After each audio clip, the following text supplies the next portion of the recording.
और कौन थी वो वीरांगना, जानने के लिए चलिए हमारे साथ युद्ध के उसी मैदान में।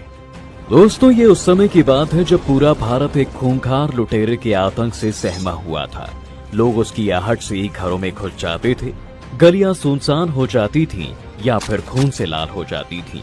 जहां से वो गुजरता था वहीं लाशें बिछ जाती थीं और ऐसे लुटेरे ने भारत पर एक नहीं, दो नहीं, बल्कि पूरे 17 बार अटैक किया था, जिसे लोग महमूद गजनवी के नाम से जानते हैं। गजनवी का एक ही नियम था कि या तो सिर झुका दो और ना झुकाए तो उसका सिर काट दो। और ऐसे वो एक एक करके सभी राज्यों को रौंदता चला गया। लेकिन गजनवी की पहुंच से दूर कश्मीर की वादियों में एक ऐसी वीरांगना भी थी जिसे ना ही झुकना आता था और ना ही हारना। और अब इसी वीरांगना से पाला पड़ चुका था गजनवी का।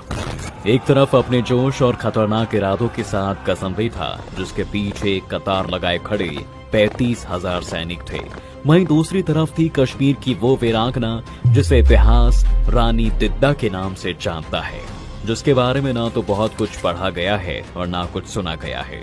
इनके खेमे में महज 500 ही सैनिक थे, जिन्हें शायद उम्मीद भी नहीं थी कि आज वो घर जिंदा जाएंगे। वैसे उनका सोचना सही भी था। अगर थोड़ा गुणा गणित बिठा लिया जाए तो हर एक योद्धा को गजनवी के 70 सैनिक से लड़ना था। लेकिन हौसला इतना था कि मानो फौलाद को भी पिघला दी और फिर दोनों सेनाएं टकरा गई।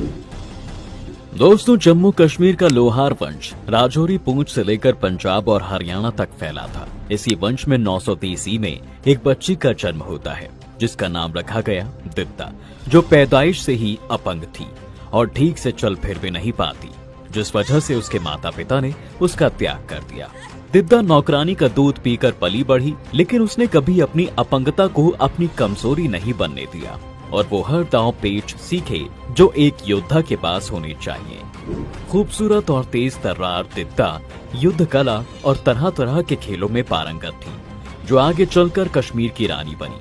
तो हुआ यूं कि एक दिन कश्मीर के राजा क्षेमगुप्त आखेट पर गए थे। इस दौरान उनकी नजर दिद्दा पर पड़ती है, जो उन्हें पहली ही नजर में पसंद आ गई। ये जान लेने के बाद कि दिद्दा लंगड़ी है, राजा क्षेमगुप्त ने उससे शादी कर ली। दिद्दा की किस्मत एक तरह से पलट गई थी।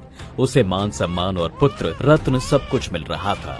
साथ ही क्षेमगुप्त के राजकाज में भी हाथ बटाना उसने शुरू कर दिया, जिससे खुश होकर राजा ने दिद्दा के नाम पर सिक्के जारी किए। वो ऐसा पहला राजा बना जो अपनी पत्नी के नाम से जाना गया। सब कुछ ठीक चल रहा था, लेकिन तभी एक दिन आखेट के दौरान क्षेमगुप्त की मौत हो जाती है। बस फिर क्या था, दिद्दा की जिंदगी उस दौराहे पर खड़ी थी